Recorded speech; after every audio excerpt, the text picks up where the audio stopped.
Hello guys and welcome back to the channel.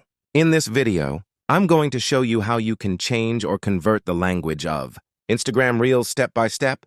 So without wasting any time, let's get started. First of all, open the App Store and in the search bar, type Instagram. Make sure your Instagram app is updated to the latest version, because this feature may not appear on older versions. Once the update is complete, open the Instagram app. Now go to your profile by tapping the profile icon in the bottom right corner. After that, tap on the three white lines in the top right corner of the screen. From here, scroll down until you find the translation option.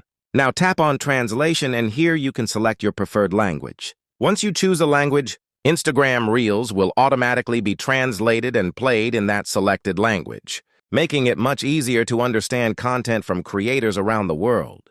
And that's it for this video. If this tutorial helped you, don't forget to like, share, and subscribe to the channel for more useful Instagram tips and tricks. Thanks for watching, and I'll see you in the next one. Until then, take care.